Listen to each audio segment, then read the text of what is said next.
Bonjour à tous. Aphorisme m'a demandé de faire une troisième vidéo sur le thème du voyage, donc je suis content de la faire aujourd'hui. J'espère que vous la partagerez et que vous en profiterez pleinement.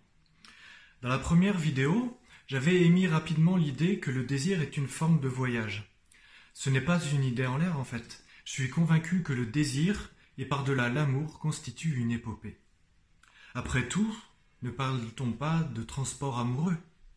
Et lorsqu'on aime quelqu'un, on apporte avec nous nos bagages, notre passé, notre vécu, nos amours précédentes. Mais le voyage de l'amour ne peut se faire qu'à deux. Ce n'est nullement un périple personnel, bien qu'il favorise une intense introspection.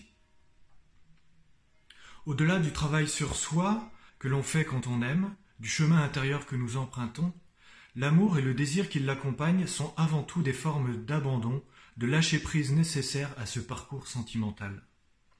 Aimer, c'est aller dans la direction de l'autre, c'est chercher à l'atteindre, un peu comme si on escaladait une montagne, chacun sur un versant opposé, dans le but de se rejoindre au sommet.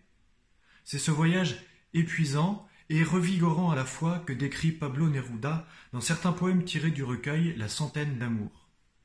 J'en ai choisi deux. Voici le premier. Amour, que de chemin pour atteindre le baiser, l'errante solitude avant d'être avec toi. Seuls les trains continuent roulant avec la pluie. À Taltal, le printemps n'est pas levé encore. Toi et moi, mon amour, nous sommes l'un à l'autre de nos vêtements aux racines, l'un à l'autre d'automne et de hanches et d'eau, jusqu'à n'être que toi et que moi, l'un à l'autre.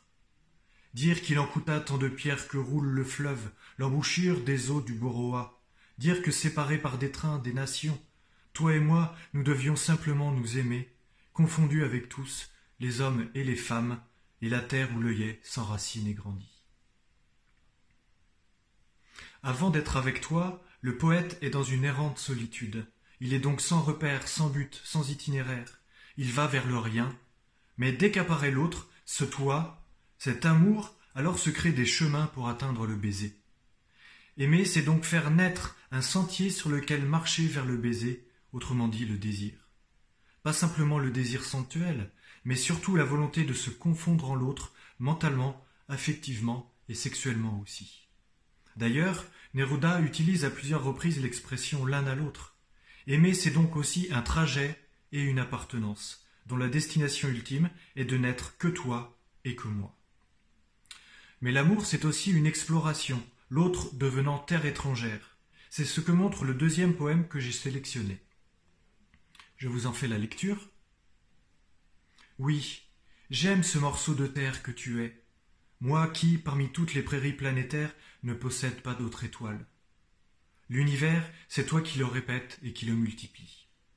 En tes yeux larges, il y a la lumière, qui des constellations vaincues vient jusqu'à moi. Ce sont les chemins qui palpitent sur ta peau, parcourus par le météore dans la pluie.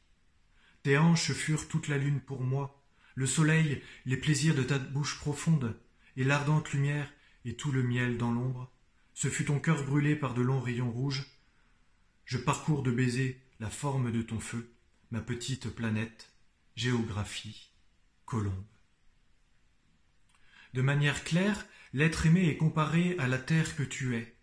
L'amour est, lui, suspendu dans l'univers entre prairies planétaires et étoiles, comme un exode vers l'infini.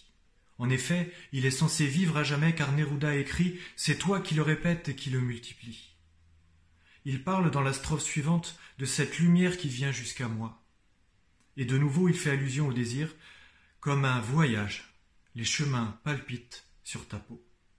La femme aimée n'est point totalement possession, elle n'est que sa petite planète, mais elle est avant toute chose point primordial de la vie, cette géographie qui guide le poète, ce dessin d'un cheminement discret sur la pointe du cœur. Pour finir, l'amour devient colombe et par définition s'envole, migrateur inépuisable de l'existence. Merci à tous de votre attention, merci aussi à Aphorisme qui m'a donné le privilège de faire cette vidéo.